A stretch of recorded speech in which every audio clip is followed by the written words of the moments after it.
Bienvenidos a esta nueva emisión de Desarrollo Personal. Soy Yolanda Copete y estoy con ustedes para tratar una serie de temas que nos ayuden, como dice nuestro eslogan, para ser la mejor versión de nosotros mismos. Hemos hablado de cómo está estructurado la mente, el pensamiento del ser humano. Hablamos del temperamento de los seres humanos y ahora llevamos una serie de nuestras emociones. Y estamos hablando primeramente de toda esta parte diagnóstica, de toda esta parte de identificar las emociones que nos hacen daño. Hoy no voy a hablar precisamente de una emoción, más bien es una enfermedad que está conocido, que es muy reconocida por la cantidad de emociones que puede llegar a alterar, y es la depresión. Efectivamente, para muchas personas, la depresión, más que una enfermedad, es una emoción, ¿no? O sea, es que me siento triste y entonces lo identifican con una tristeza patológica y permanente.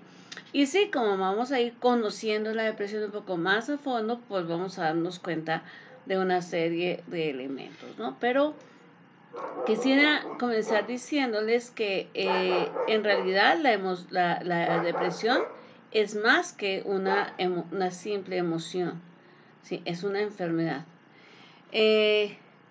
La depresión ha sido conocida o considerada como el resfrío común, como la influenza, ¿no?, de las enfermedades o de los desórdenes mentales. En realidad es tan común la depresión que es, como les digo, considerada el resfrío común, ¿no? Mucha gente lo padece o lo ha padecido alguna vez en su vida. En Estados Unidos se calculó en el año 2000 que habían 19 millones de adultos que sufrían o que habían sido diagnosticados en algún momento de su vida con un diagnóstico de depresión.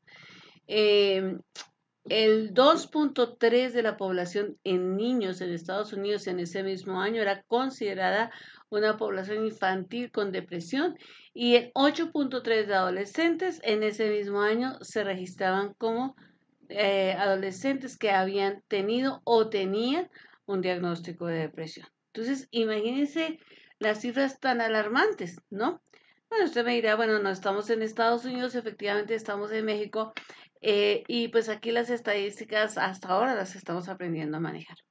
La depresión se presenta en diversos tipos e intensidades, es decir, no siempre una persona deprimida va a estar tan deprimida como otra. Entonces, algunas personas dicen, no, eso no es depresión porque a mí cuando me dio la depresión me pasó tal cosa, ¿no? Y en realidad no. Ahora vamos a ir conociendo un poco más a fondo esta enfermedad. La depresión se puede definir como un estado tóxico a nivel emocional y psicológico con manifestaciones físicas reales. O sea, no son inventadas. Y aquí es donde empezamos a rayar con la gente que, que tiene teorías acerca de la depresión, porque son teorías, ni siquiera son profesionales. Entonces, con que le eches muchas ganas, con que te inspires, si haces esto y no se dan cuenta que es una enfermedad que sí tiene que ser tratada no solamente farmacológicamente, en muchos casos, sino siempre terapéuticamente, ¿no? Entonces, generalmente las personas con depresión tienen hábitos malos, o sea, tienen hábitos de salud malos, hábitos de ejercicio malos, tienen hábitos de alimentación malos, tienen trastornos del sueño, eh, generalmente abusan de las drogas o de los medicamentos, y pues todo esto los pone en un mayor riesgo de enfermedad. Entonces, como no duermen bien, pues siempre están fatigados, y como resultado de todos esos malos hábitos y de un sueño regular y nutritivo, entonces la salud de los depresivos empieza a verse disminuida, ¿no? ¿Por qué? Porque su función inmunológica se deprime. Entonces son más dados a sufrir cualquier cantidad de enfermedades, entre otras enfermedades cardiovasculares, diabetes, enfermedades infecciosas con mayor frecuencia que una persona que no padece depresión, ¿no? Entonces sí es un problema de salud muy fuerte. Y como les digo, esto no se trata de echarle ganas a nadie, ¿sí? Ni se trata de echarle porras, ni se trata de, es que si ella se lo propone o si él se lo propone, no. Sí vamos a ver que se pueden desaprender algunas conductas depresivas, pero es una enfermedad y se debe tratar como tal, ¿no? Las personas deprimidas, por otra parte, suelen padecer de enfermedades muy dolorosas, ¿no? O sea, como la fibromialgia, como la artritis, la degeneración de los discos de la columna, dolores de cabeza, problemas articulares del temporomaxilar, tendinitis o dolores crónicos de espalda, piernas, etc.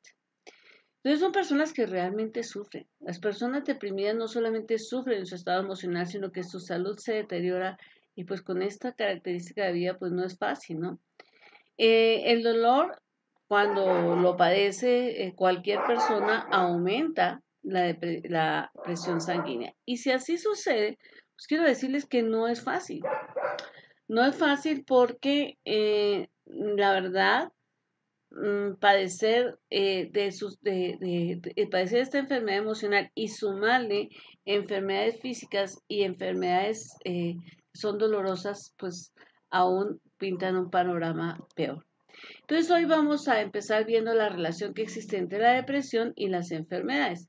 Entonces, investigaciones médicas, no teorías, no lo que ha observado un hermano de la iglesia, no lo que ha observado un pastor, no lo que ha observado una abuelita, no.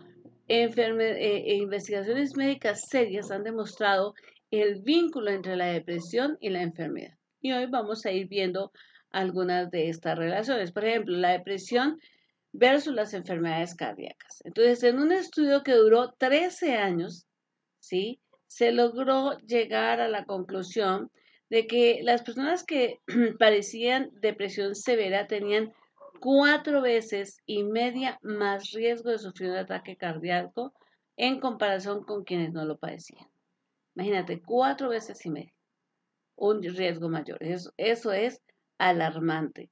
Estudios han demostrado también que las personas que sufren de depresión tenían 4 veces más posibilidades de morir de un infarto, de un ataque cardíaco fulminante. Es decir, las personas que no padecían depresión a lo mejor sufrían de ataques, pero no eran fulminantes. En este caso, 4 veces más aumenta el riesgo de morir en un ataque.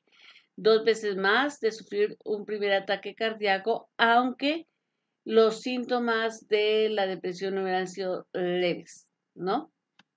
Entonces, creo que nos damos cuenta que no es tan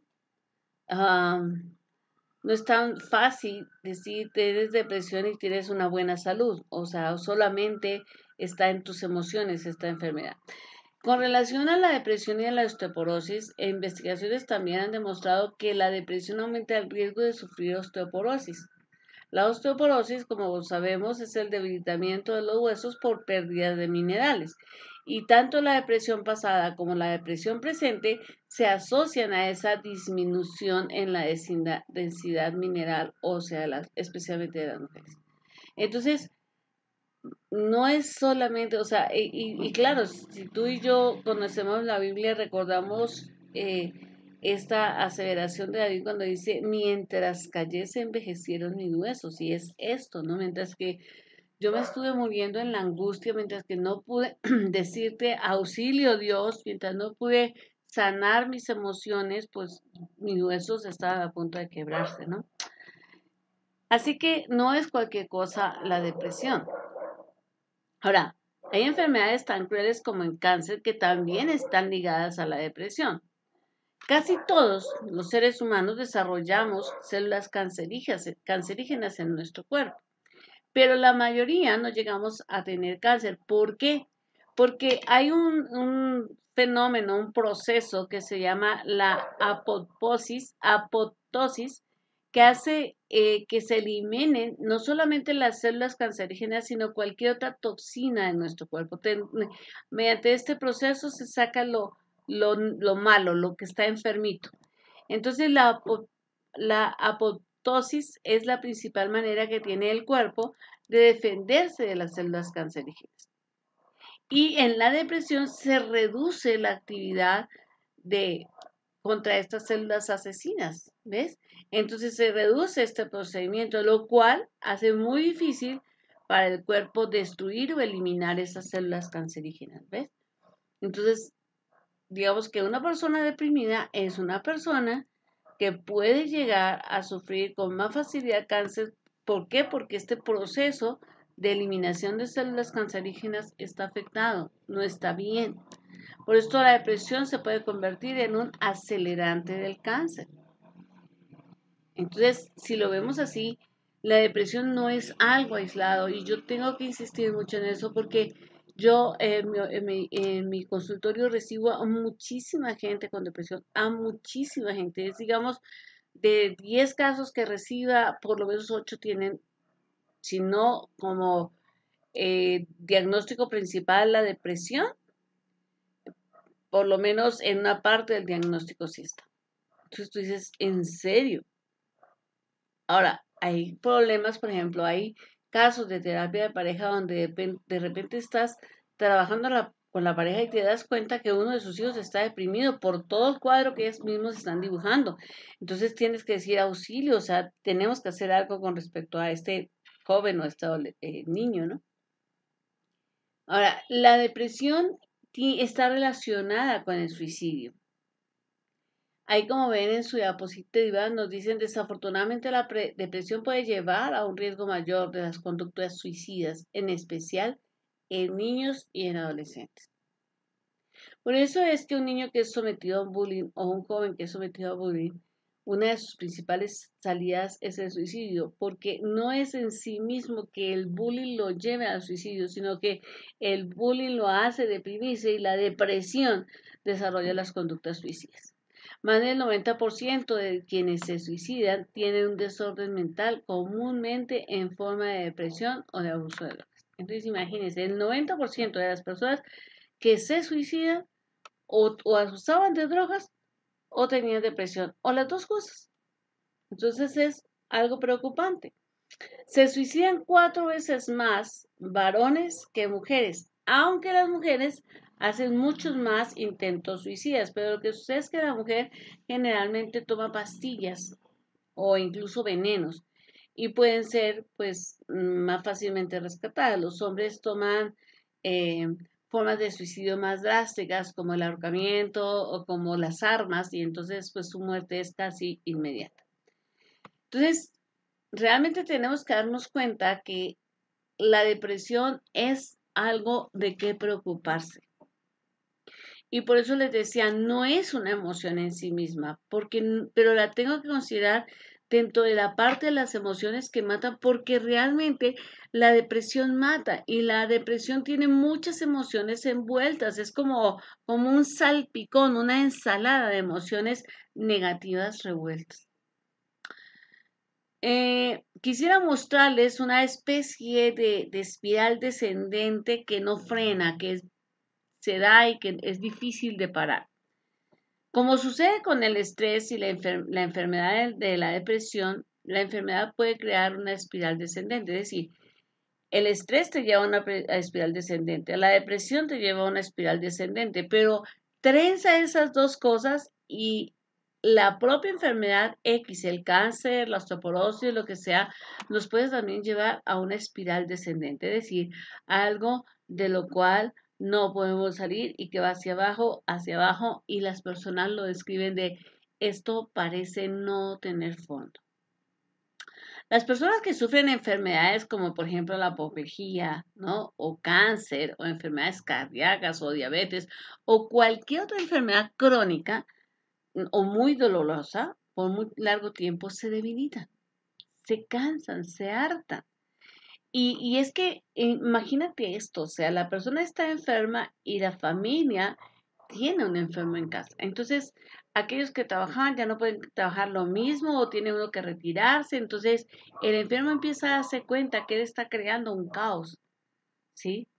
La gente se cansa, se fatiga de estar atendiéndolo, pero también por otro lado, el paciente cada día se hace más intolerante y entonces es más difícil darle amor y entonces él peor se siente y esto pues lo único que hace es aumentar la depresión. Entonces, estas personas por default tienden a la depresión. Entonces, la depresión se convierte en el combustible de la enfermedad. Por eso, si ustedes observan, por ejemplo, hay muchísimos programas de integración, de animación, cuando tenemos pacientes de cáncer, pacientes de alguna manera terminales, porque se trata de que el paciente tenga un grado de normalidad y pueda divertirse y pueda sentirse parte de algo y pueda sentirse feliz porque la familia se está deteriorando y la salud de él se está deteriorando. Entonces hay que darle una inyección emocional que lo nutra, ¿no? A través de actividades que lo saquen de ese ambiente depresivo. La espiral ascendente, es decir, la que va subiendo, la que empieza a sacar a la gente de la depresión, en cuanto a la salud empieza a mejorar cuando el paciente recibe a la vez un tratamiento médico y terapia. Entonces así la persona puede poco a poco ir mejorando. Entre más sigue su tratamiento, su salud mejora y entre más va a terapia, se siente mejor y de repente va saliendo. Ahora, hay una variedad de desórdenes bajo una misma etiqueta, o sea, bajo el mismo diagnóstico de depresión, hay una variedad de categorías de depresión. Y aquí vamos a hablar por intensidad, no exactamente, porque podríamos decir que la depresión en forma de sintomatología, de variedad de la sintomatología, se puede decir que es una depresión inhibitoria o una depresión ansiosa. Pero aquí vamos a hablarlo desde la intensidad sí, la intensidad de los síntomas. Entonces, vamos a hablar primero de la depresión mayor. La persona sufre una depresión mayor si presenta 5 o más de los siguientes síntomas por más de 2 semanas. Es decir, que no fue que una semana lo pasó y como que se mejoró y empezó otra vez su vida normal y más adelante volvió a pasar. Porque eso se llama bajonazos, o sea, eso todo lo tenemos. O sea, que yo de pronto de una semana esté triste, desalentada, que no coma, o que no duerma bien, etcétera, se puede presentar porque tengo mucho estrés, por ejemplo. Pero cuando por 2 semanas seguidas no pasan los síntomas y son más de 5 de los que voy a citar, 5 o más, entonces tenemos que pensar en que la persona puede estar sufriendo una depresión mayor. ¿Cuáles son esos síntomas? Bueno, la falta de ánimo o tristeza y desaliento. Sí, no tiene ánimo para nada, se la pasa tristón. Un cambio importante en peso apatito, bien sea que suba o bien sea que baje, ¿no? Sentir que ya nada es divertido, de repente, tú, pero ¿qué quieres hacer? Nada, o lo que sea, no importa, o me quedo aquí, ¿no? Entonces, por eso yo le decía en días pasados a unas personas, les decía, tengan cuidado, porque se están cuidando tantísimo de la pandemia y se están enfermando emocionalmente, ¿no? Hay una cosa que se llama el estrechamiento mental y viene cuando justamente nos circunscribimos a un solo espacio. Eh, Otro síntoma es el cambio de patrones de sueño. Entonces, de repente son personas que quieren dormir, dormir, dormir, o personas que ya no quieren dormir ni de día ni de noche y duermen media hora y creen que con eso es suficiente y realmente no pueden dormir más. Como hay otra gente que duerme demasiado. Falta de energía, ¿no? La falta de vitalidad, tú ves la persona como que casi, casi no puede ni con su alma, ¿no? Dificultad para concentrarse, ¿no? O sea, todo se le olvida, está haciendo algo y, ¿qué era lo que estaba haciendo, no? Movilidad reducida, es decir, tienden a moverse demasiado poco, así se agitan con facilidad. ¿Qué quiere decir eso? Que con cualquier cosa se aceleran. El pesimismo es otra de estos síntomas y los pensamientos suicidas. Cuando empieza la gente a decir, yo no sé ni para qué vivo, no sé cuál es el objetivo de mi vida. Entonces, todo esto, por más de 2 semanas, es como un foco rojo de decir, aguas. Ahora, es un hecho que los temperamentos, que ya los vimos, melancólico y flemático, tienden a la depresión. Entonces, imagínense que yo tenga un melancólico flemático o un flemático melancólico. Esas personas tienden a ser pesimistas, tienden a vivir sin mucha energía, tienden a eso. Entonces, digamos que hay que tener en cuenta un poco su temperamento antes de, si esa persona siempre ha sido así, es una característica de su vida desde niño, entonces es parte de su temperamento y no necesariamente esta enfermedad. Ahora, la depresión mayor es la principal causa de discapacidad en Estados Unidos y en el mundo. ¿Ok? Cuando se deprimen tanto que ya no pueden ir ni a trabajar. En cuanto a las enfermedades emocionales me refiero. Otro tipo de depresión es la depresión distímica. ¿En qué consiste? La distimia es una forma menos severa de depresión, pero a menudo crónica. Para que se diagnostique a alguien con distimia, si es un adulto, tiene que haber pasado deprimido al menos 2 años. Y si es adolescente o niño, por lo menos durante un año. ¿Ok? Entonces, la distimia, pues como les digo, es una depresión crónica. Y entonces, hay niños, por ejemplo, que se les muere su mamá. Y pues obviamente, ¿cómo los vas a ver? Los vas a ver deprimidos. Entonces, los ves tristones, los ves bajoneados, pero tienes que observarlos porque si no pasa después del duelo, no pasa, pues entonces estás sufriendo una depresión crónica. La distimia suele comenzar en la niñez o en la adolescencia, ¿ok? Entonces, eso es bueno entenderlo. ¿Por qué? Bueno, porque eh, para nosotros, pues como que ser niño es la garantía de que nada importa y que nada va a pasar. ¿Sí o no? O sea, casi casi es que pues a los niños no les importa nada. Todo está bien y no es así. Y a veces ignoramos, pues es que está enfermo, no, es que tiene lombrices, dicen las abuelitas, y entonces por eso está así. Y entonces ignoramos y estamos poniendo en riesgo a una persona porque una depresión crónica que comienza en la infancia pues es muy difícil de tratar. Hay 10.9 millones de norteamericanos con distimia, es decir, con una depresión crónica. Entonces vimos la depresión mayor, la distimia y ahora vamos a ver el desorden bipolar. Por favor, dejemos de estar diciendo somos bipolares porque hoy estoy contento y mañana estoy triste. Eso no es ser bipolar. Eso es ser inestable. Eso es tener un ánimo fluctuante, pero no es un desorden bipolar. Realmente el desorden bipolar es una enfermedad. ¿Sí? Si usted cree que la palabra tiene poder, por favor no se ate con ese tipo de cosas. Los médicos solían llamar al desorden bipolar enfermedad maníaco-depresiva. ¿Ok? Entonces las personas bipolares tienen episodios de depresión mayor, es decir, donde no quieren nada, donde están tristísimas, donde no se quieren mover, y episodios de manía, de esos episodios de mucha actividad, donde están súper excitados con un ánimo súper elevado, que no se quedan quietos, que quieren salir, salen, se quieren entrar.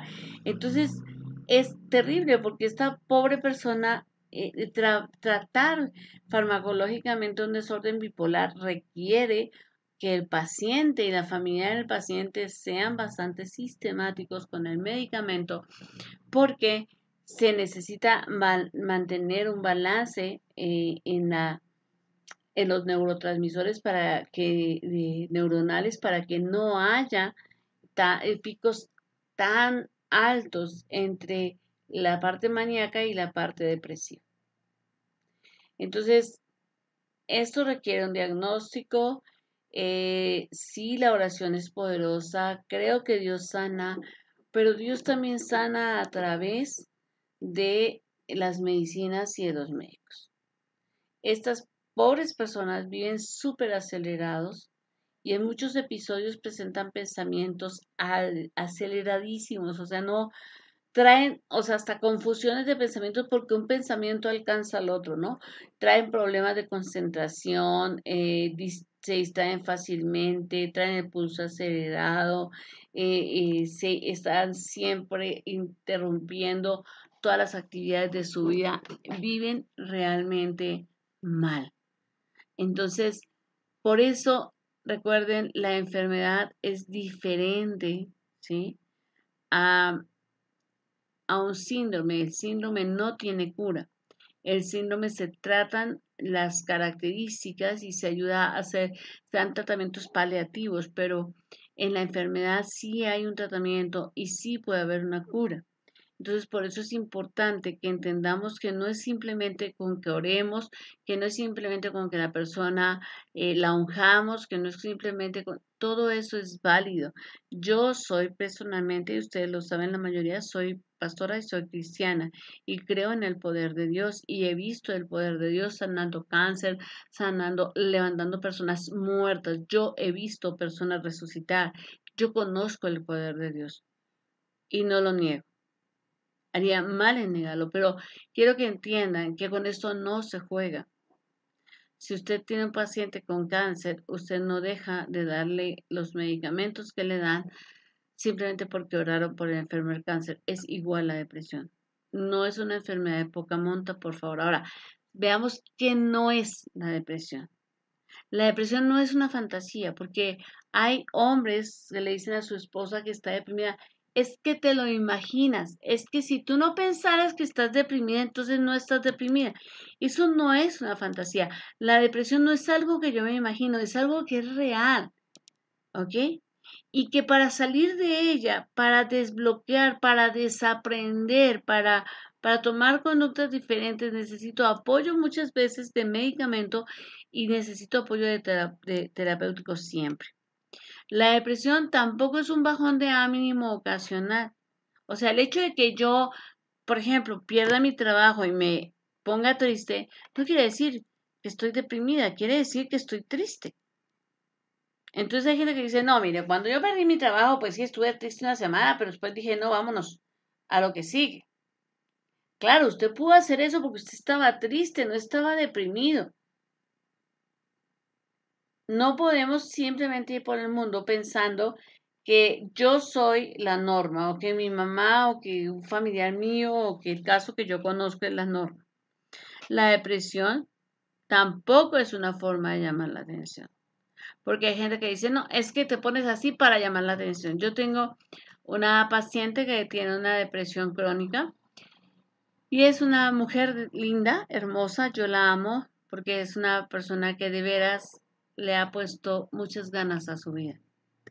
Y con sus pocos recursos emocionales ha levantado un hogar. Y en mi opinión es una gran mamá. Y esta mujer, además guapa, ella se arregla, ella hace lo que ella puede para sentirse bien. Y su esposo es, como le digo yo, es un pan de Dios, ¿verdad? Es un gran hombre y ha hecho todo lo posible porque su esposa salga de esta enfermedad. Pero ella es una mujer que, en mi opinión, se deprimió a los 13 años cuando murió su mamá. ¿Por qué? Porque no simplemente se murió su mamá. Su papá era un padre ausente. Sus hermanas, pues eran unas jovencitas que estaban más en la búsqueda de novio que en cualquier otra cosa. Y ella recuerda, por ejemplo, y es para ella un desencadenante de sus malos estados de ánimo, cuando el sonido de unos pajaritos, ¿no? Que estaban cerca de su casa, que pues llegaba la noche, llegaba la tarde, 5 o 6 de la tarde, y los pajaritos empezaban a hacer sonido, y ella pues se sentía más sola que nunca. O sea, ese era el momento en que su soledad colapsaba. Entonces, su depresión comienza ahí y nunca se sanó de la depresión. Y siguió activa por una cuestión de vida y de responsabilidad. Y de veras es una persona que le echa muchísimas ganas a la vida. Tú la ves, nunca la ves sin arreglarse, siempre está bonita, está tratando de hacer lo mejor posible, siempre está tratando de amar a su familia, siempre está tratando, y su esposo, como les digo, es una gran persona y le da una gran red de apoyo, pero la verdad es que es muy difícil. Entonces, algunos de sus familiares le dicen, pues es que casi casi te haces, ¿no? No, no te haces, es real, esa enfermedad es real, ¿ok? Ahora, ¿cuáles pueden ser los disparadores de una depresión? Bueno, la historia familiar, que en la historia familiar haya depresión. Si yo tuve un papá depresivo, pues muy seguramente yo puedo ser depresivo, ¿sí? Entonces, hay que estar pendiente. Yo me aterro de cómo hoy en día los jóvenes ni siquiera se enteran. O sea, tú le preguntas, ¿qué enfermedades hay en tu familia? ¿Mm? Oye, tu mamá sufre de la presión alta. No sé, ya toma unas pastillas, pero no sé para qué son. Oye, vives en la tierra, ¿no? Entonces, entérate, porque eso no solamente es una enfermedad que padece tu mamá, sino que te afecta a ti cuando vas, porque hay una cosa que se llama genética y que si no sabes, a lo mejor muchas cosas de los que hoy tu mamá o tu papá sufren de enfermedades son genéticas y valdría la pena que tú las conozcas. Entonces, si en nuestra familia hubo un caso de depresión, pues podemos ese puede ser un disparador. La muerte de un ser querido o de una persona significativa. A veces no se necesita que sea una gran persona de mi familia, pero a lo mejor un jefe con el que he trabajado 10, 12 años se muere y es como si muriera alguien de mi familia. Bueno, yo conozco casos en que personas han deprimido por la muerte de un animal.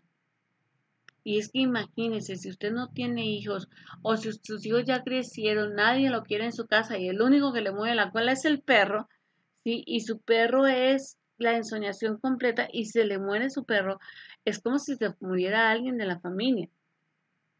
Entonces, si es una persona, si es un animalito significativo, si es un ser significativo, eso puede llevar a la depresión. El abuso de drogas o de alcohol, igual puede llevar a la depresión. La enfermedad o el dolor crónico, ¿sí?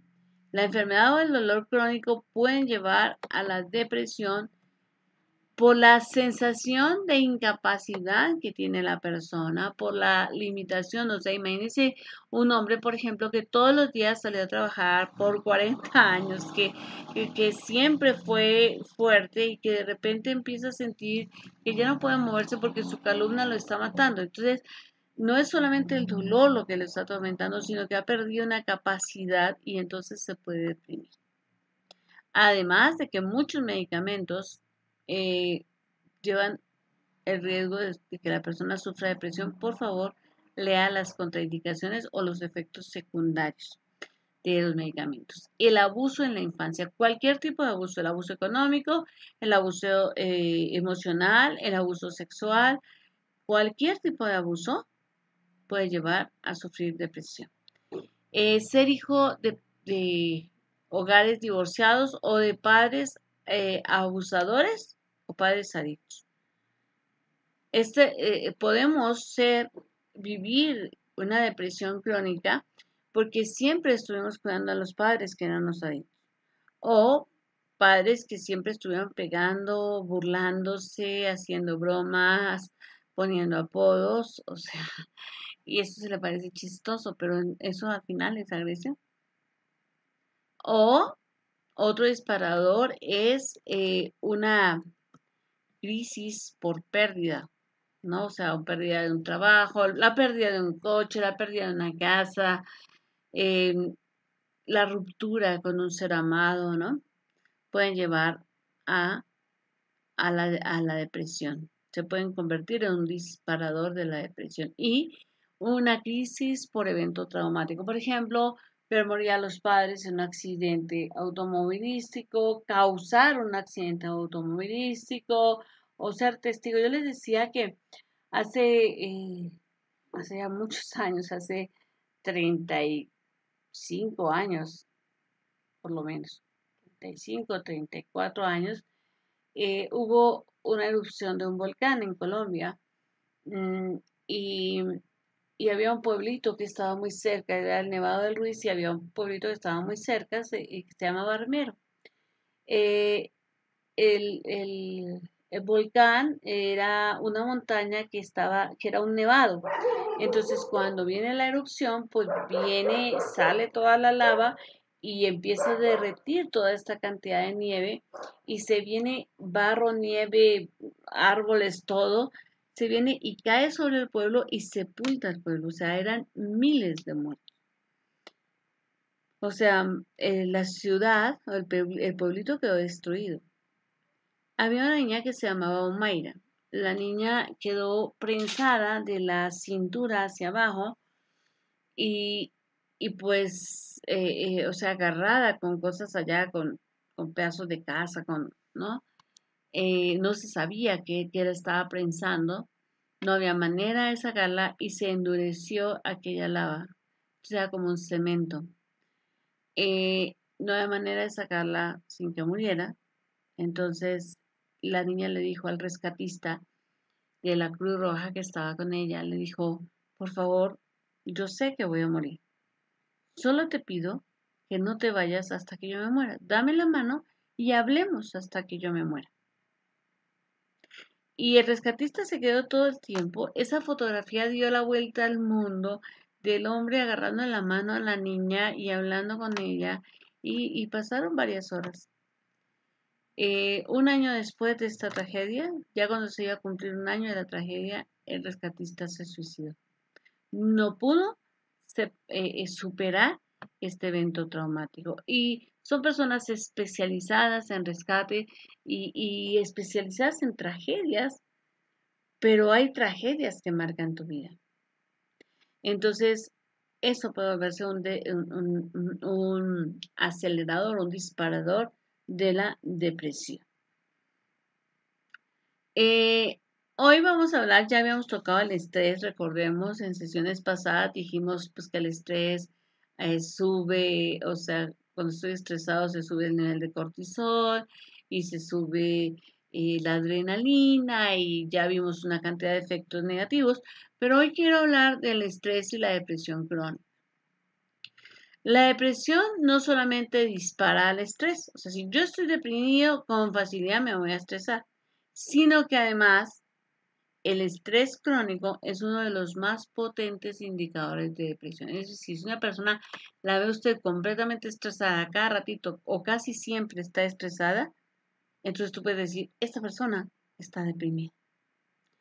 La depresión, la enfermedad y el estrés, o sea, este triunvirato, parecen formar un ciclo de eslabones, una cadenita, ¿no? Tres grandes eslabones ahí que van unidos eh, y se complican bastante. El uno complica al otro, ¿no? El estrés familiar crónico puede ser el peor de los estrés, porque, mira, cuando hay estrés laboral, la persona sale de su trabajo y descansa, llega a su casa y puede llorar, pelear o lo que sea, o acostarse a dormir, ya salió. El fin de semana la persona va a la iglesia o va a hacer un deporte y se siente feliz y se desahogó. Pero cuando hay un estrés familiar, yo tengo una familia que vive en estrés y digo, ¿dónde van a terminar? O sea, ellos no son conscientes de que viven en un estrés crónico y obviamente están destruyéndose, o sea, el estrés se está comiendo la vida de estas personas. Porque ¿a dónde corren? Si este es el lugar donde se supone que deben estar tranquilos. Eh, los adultos al menos podemos dejar atrás el estrés, ¿no? Podemos irnos a otro lugar. Pero si un niño, por ejemplo, está en un hogar donde hay estrés familiar, ¿hacia dónde corre? ¿Qué puede hacer un niño si su mamá o su papá están presionándolo, están desahogándose contra él, están exigiendo lo que él no puede dar? ¿Hacia dónde corre? ¿Qué puede hacer? Entonces acumula estrés, se deprime y él inicia su propio ciclo de destrucción. El modo en que la persona logra enfrentar y manejar el estrés crónico determinará directamente llegar a tener depresión crónica o no. Si una persona aprende a manejar el estrés, evita la depresión crónica. Pero si la persona no aprende a manejar el estrés, va con toda seguridad a sufrir depresión crónica. Entonces, esto se complica un poco, ¿verdad? O un poco no, un bastante, creo yo. ¿Por qué? Bueno, pues porque es evidente que eh, no podemos funcionar. Ahora, hay un factor hormonal, así como hay un factor hormonal en el estrés, hay un factor hormonal en la depresión y en este síndrome de depresión y estrés. Así como las hormonas sexuales pueden causar problemas con el funcionamiento fisiológico y psicológico, eh, pues y causar una fluctuación en las hormonas del estrés y pueden predisponer también una depresión. ¿De acuerdo? El sistema hormonal además se regula la respuesta del cuerpo ante el estrés y eso se conoce como el, el eje HPA. El eje HPA es eh, el eje que está conformado por el hipotálamo, la pituitaria y la glándula adrenal. Entonces, estas tres, el hipotálamo, la pituitaria y el adrenal, son, digamos, como que un triángulo y muchas personas deprimidas tienen este HPA demasiado activo. Es decir, que produce demasiada hormona del estrés y aún ante situaciones que otras personas no se estresarían.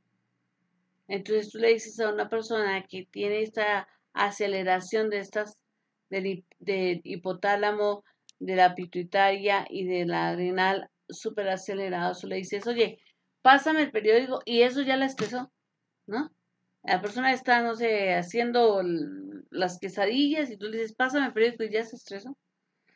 Y hay personas deprimidas que han perdido, eh, han perdido mm, han perdido su energía y no pueden funcionar y se agotan y terminan casi en la muerte, ¿no? Tienen, o sea, físicamente no se pueden mover, pero en su pensamiento hay un acelere, todo el tiempo están pensando, están fatigadísimas, se acuestan a dormir y no pueden dormirse. ¿Por qué? Bueno, porque su pensamiento no puede parar y no puede parar y se imaginan cosas y se imaginan cosas y todas las cosas son desastrosas y entonces eso los lleva a una vigilia forzada y entonces todo el tiempo están alerta, todo, no duermen bien y se sienten agotadísimas, ¿de acuerdo? Entonces, no es fácil para una persona así. Entonces, como yo les decía, el estrés no es simplemente que una persona pues se sienta eh, mm, pues mira, ¿sabes qué? Échale ganas, ¿no? No, eso no es solamente echarle ganas, eso también es de que la persona realmente en este caso, como se están dando cuenta, pues va a necesitar que le ayuden, va a necesitar un medicamento que le ayude a regular esto porque no se siente bien. O sea, no es posible para la persona regularse ella misma, ni por energía positiva que le meta esto, ni por fe. Entonces, pues las personas deprimidas necesitan generalmente por eso un tratamiento médico que debe dar un especialista, ¿no? Y un tratamiento médico que incluye que puedan dormir, que puedan regularse, que puedan dejar un poco la ansiedad, ¿ve? Entonces es algo, hace unos años, bueno, para mí hace unos años, se descubrió el síndrome de Cushing. El doctor Cushing encuentra este síndrome porque él encontraba que las personas que eran demasiado gorditas en su tronco, pero sus piernas y sus brazos eran delgaditos. Algunas personas de estas morían y, o sea, él no las podía bajar de peso y entonces al morir les encontraron un tumor en el hipotálamo y entonces empiezan a hacer estudios y encuentran esto, encuentran datos muy curiosos porque este síndrome tiene como características, como les decía, que las personas tienen un tronco muy obeso, pero brazos y piernas delgados y algunos acumulan grasa aquí en el cuello como si fueran un búfalo, ¿no? Así, sí, como una jorobita. Y algunas veces tienen bastante pelo en el cuerpo, o sea, vello, y algunas marcas púrpura en el abdomen. Por lo general, estas personas siempre se sienten débiles y fatigadas. Entonces, la depresión es una característica de estos pacientes del síndrome de Cushing y lo que se ha establecido es que funcionan de esta manera, pues porque están segregando demasiado cortisol. ¿Se acuerdan que el cortisol es una sustancia que nos acelera, que nos engorda y que se llama la, la, la hormona del estrés? Entonces, pues hay que regularla. Entonces, algunas personas, y tú vas en México y vas caminando y ves mucha gente obesa, y yo me pregunto cuántas de esas personas están ya sufriendo un síndrome de Cushing, no saben. Entonces, además de estar obesas y de tener todos los problemas que lleva la obesidad, a lo mejor estamos entrando en un problema de depresión y no nos estamos dando cuenta. Hoy quiero ir cerrando este tema con algunos temas que van a ser, con unos hitos de este tema que van a ser un poco controversiales, pero espero sus comentarios. Hablemos de la inutilidad aprendida y la depresión. Las personas que tienen familiares con depresión mayor, pues van a tener una tendencia natural a sufrir de depresión. Y esto no solamente por una cuestión genética, sino porque además aprenden a vivir con depresión. Es decir, no solamente genéticamente vienen con esa predisposición, sino que ven a una mamá o a un papá tener poca energía, comer mal, tener malos hábitos de sueño, todo eso. Y entonces él va tomando o ella va tomando esa forma de vida. Estas personas entonces aprenden a manejar un estilo de vida que se llama el estilo explicativo y esto lo determinó un psicólogo. Dice, mire, este estilo explicativo consiste en dar una explicación a todas las cosas que suceden y así explicar su estado de ánimo. El estilo explicativo tiene también 3 dimensiones y las vamos a ver ahora. La primera dimensión es la dimensión llamada permanencia o persistencia. Entonces, esta dimensión es porque ellos aprenden a sentirse indefensos, como ellos no pueden hacer nada, ellos son víctimas de las circunstancias y creen que los malos eventos persistirán. Por eso se entregan, o sea, no, ni luchan, se entregan ante cualquier circunstancia negativa. A menudo tienen pensamientos distorsionados y exageradamente generalizados. Y todas las personas me odian. Nadie me quiere. Nunca voy a hacer nada. O sea, son pensamientos muy generalizados. Y entonces estas personas, pues, han aprendido la depresión. Y entonces la generación siguiente, la generación que aprendió la depresión, es una persona que habla así y que tiene esta dimensión llamada de permanencia o persistencia. La segunda dimensión es la totalidad. Estas personas dan explicaciones universales para sus fracasos. Es que todas las personas que somos trigueñas, a todas las trigueñas nos va mal. No, a todas las personas de Oaxaca nos tratan mal, ¿no? Entonces, estas explicaciones universales para sus fracasos creen que todo en la vida y descienden a partir de una experiencia determinada. Si perciben que han fracasado en una dimensión de su vida, ellos dicen, fracasé en todo, no sirvo para nada, a mí todo me va mal. Entonces no dicen, bueno, la verdad es que gracias a Dios tengo una familia, gracias a Dios tengo un ministerio, y pues sí, perdí el trabajo. No, nunca nada me sale bien. Entonces, y pues obviamente tienen pensamientos exagerados, generalizados, de todo o nada, y cuando encuentran que son imperfectos en un área lo generalizan y dicen, no, yo soy un bruto, yo no sirvo para nada, y para que se refleje su identidad completa, luchan por ser perfeccionistas. O sea, siempre están tratando de alcanzar la perfección, pero pues obviamente no van a ser perfectos. Entonces llegan a ese pensamiento generalizado de fracaso. ¿Ok? Mm, y la tercera dimensión es la personalización. La persona que se siente indefensa, inútil, personaliza los fracasos. ¿Sí?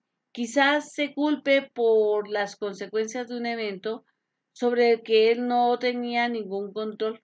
Por ejemplo, se culpe por la muerte de su papá o de su mamá, que pues, de todas maneras se iba a morir, o sea, ¿no? Pero él se culpa o ella se culpa. Y entonces, pues empieza un ciclo sin fin, ¿no? Eh, la personalización puede ser interna o puede ser externa, es decir, y quienes ven los eventos externos como algo independiente de la culpa de la persona, tienden a tener una estima más elevada. Es decir, si yo digo, ok, mm, se cayó la casa porque tembló, yo no tengo la culpa de eso, o sea, eso es algo externo, yo no lo puedo controlar, entonces eso me lleva a tener una mejor autoestima. Pero quienes internalizan esa situación tienden a tener una baja autoestima y a sentirse inútiles. Y pues claro, voy a ser inútil ante todas las tragedias del mundo porque evidentemente yo no puedo controlar las tragedias del mundo, ¿no? Entonces, estamos viendo que la persona depresiva sufre una percepción distorsionada. O sea, hablemos sobre esta percepción distorsionada porque con este tema vamos a cerrar. Quienes aprenden a sentirse inútiles, es decir, la generación siguiente a a una persona eh, con depresión mayor, estas personas aprenden a sentirse inútiles y sin esperanza y suelen abandonar con facilidad eh, las cosas, los proyectos, generalmente no están dispuestos, ¿no? Y creen que los usan y ven que todo está mal y piensan que todos los eventos son malos y nada funciona para en el futuro. Entonces, pues todo en su vida es oscuro, todo en su vida son días negros, ¿no? Están llenos de falsa culpa y falsamente se culpan también. O sea, ellos no tienen la culpa de las cosas, pero ellos echan la culpa, ¿no? Es que si yo no me hubiera ido, no se hubiera muerto, es que eh, eh, se sienten culpables por cosas que sucedieron hace 50 años, ¿no? Cuando la percepción está distorsionada, hay que cambiarla y se puede hacer. Es decir, la percepción es una cosa que yo puedo reeducar, ¿no? Si tú aprendiste a ver de una manera o a percibir de una manera las cosas, también puedes desaprender y también puedes aprender a tener una nueva percepción de las cosas. Entonces, así es como se trata la depresión, llevando esa percepción distorsionada a una mejor percepción. Me imagino que este va a ser uno de los temas que más impacto puede tener dentro de nuestra audición. Por favor, si conoce a una persona deprimida, por favor, si necesita ayuda al respecto, hable. Si necesita ayuda y crees que yo te la puedo brindar con muchísimo gusto. Es tiempo de mejorar nuestro estilo de vida, es tiempo, el Señor quiere, si usted es cristiano, entienda que Dios quiere que usted viva mejor. Y, y el enemigo quiere que usted viva mal. Entonces usted debe decidir a quién le va a hacer caso. Yo, por mi parte, le invito a que si necesita ayuda, pues los busque. Mi celular es 5518 508627. Mi correo es yolandacopete@yahoo.com.mx y aquí estamos para servirte. Por favor, no olvides dejar tu campanita activada para avisarte de nuevas emisiones y por favor no dudes en dejarme tus comentarios. Colabórame y ayúdame a que esta página tenga más suscriptores. Te agradezco muchísimo tu atención y ojalá esta información te sea de utilidad. Nos vemos el próximo jueves a las 12 del día y seguimos hablando de las emociones.